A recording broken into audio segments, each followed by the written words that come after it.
hungry right here? The invisible epidemic. It's the last day of school. Everyone is excited about the long summer break. Everyone except the boy named Aaron. His stomach rumbles.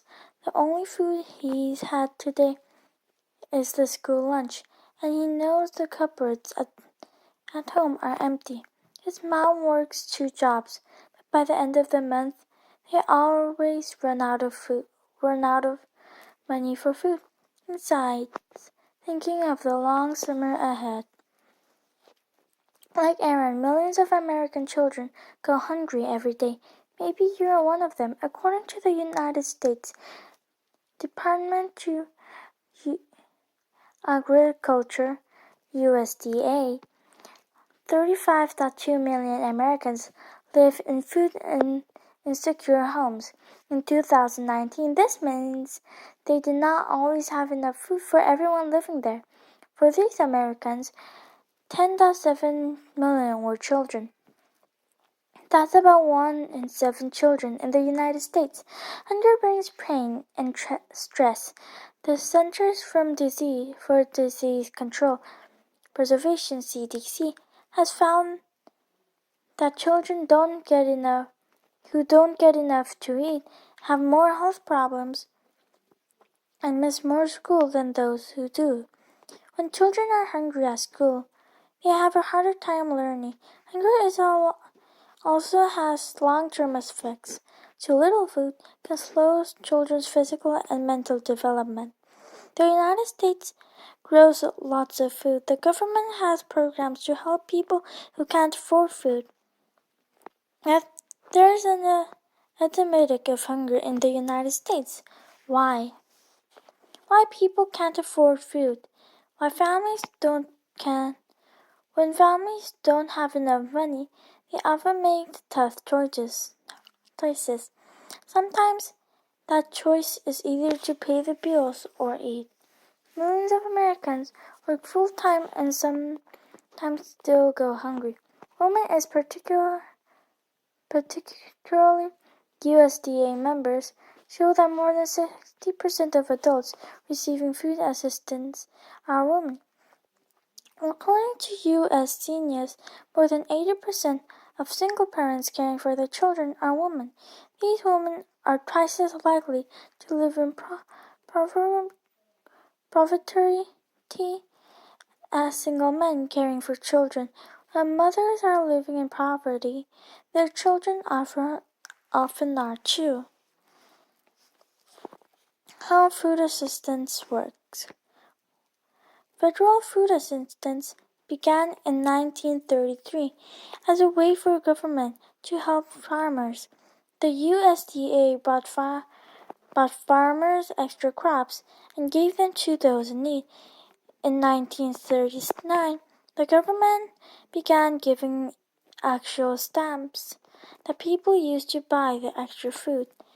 By 1964, the program allowed people to buy any type of food, not just extra for farmers. In 2008, the food stamp program was renamed the Supplemental Nutrition Assistance Program, SNAP. I reflect the program's new focus on nutrition. In 2019, SNAP helped more than 35 million Americans.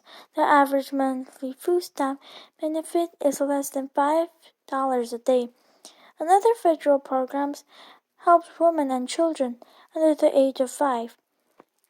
It provides specific nutritious foods such as milk, baby formula, baby food, and baby food for more than 30 million children. The National School Lunch Program and NSLP also provides free for reduced cost lunches at public schools, regardless of income. The politics of hunger. The government offers a safety net to many hungry Americans, yet the amount of money budgeted for federal food programs varies from year to year. Who draws the budget? Congress, our nation lawmakers in the Washington, D.C. In some years, Congress cuts billions in spending for SNAP. In other years, it increases spending for school lunch programs. People disagree about how much the federal government should spend on these food programs. They disagree about who the government should help feed and how the government should determine who gets that help. Because of the other rising costs, such as childcare, housing, and education, many families today struggle to pay their bills. To help with that struggle, some people think more Americans should receive food assistance. Filling the gap. When government funding is not enough to meet needs of hunger, Americans' local food programs help fill the gap. Food banks in every grocery stores. These give food to charities such as food pantries or soup kitchens that serve the public. Food banks often provide canned or boxed foods because storing fresh fruits and vegetables is difficult for people in lower incomes. The need for these fresh foods can sometimes be filled by community gardens. Here, people plant, care for, and harvest food to use at home or share with the community. Many community gardens grow vegetables for their local food banks. Feeding Americans, the largest organization helping American families, has more than 200 food banks and 60,000 food pantries that feed about 12 million kids each year. However, charities provide less than 6% of the food assistance in the United States. As costs rises, wages stay the same, and federal food programs are cut. These organizations are finding that they cannot meet the needs of hungry people. They often run out of food and have to turn families away. So, kids can make a difference. Many kids help fight hunger in America's students in the New Hampshire held a hunger banquet for their parents. The cost to attend the banquet was canned food of the food pantry. The sixth grade classes in Massachusetts made an award-winning video about hunger to educate people in their community. Other students have raised money for food banks through bake sales, art sales, car washes, walkathons, and readathons. Sam Adamo played his cello at the local farmer's market and collected $700 for his local food bank.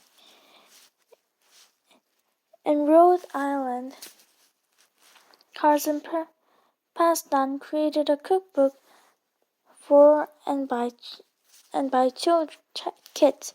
The cookbook sales raised more than 20,000 for Northern Illinois Food Bank. Macy's Quart collected 844 pounds, 383 kilograms of food by handing out bags for school and asking classmates to fill them from St.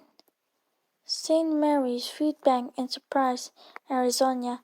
When 7-year-old William Winslow realized that kids in the part of the New Caledonia would not have food for spring break, he asked the local grocery store to to let him stand outside and talk to people.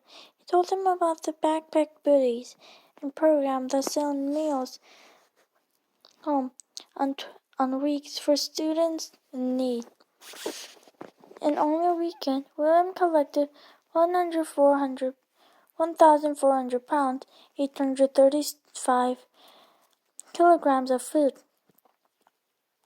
and $305 in cash donations.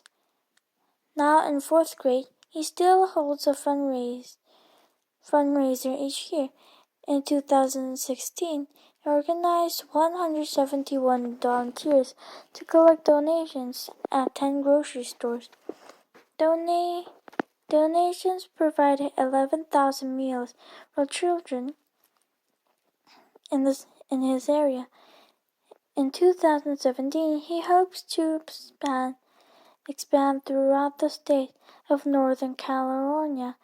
Williams says, "I'm just an involute regular kid. Any kid could make a difference if they want to.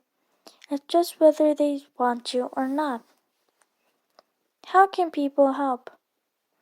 People with a family garden can donate extra vegetables to a local food pantry or plant an extra patch to donate.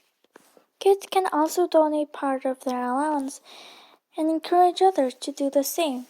Kids in Virginia came up with a plan to allow kids to donate a dime for their food bank each time they bought lunch. Create a plan at your school to support food banks.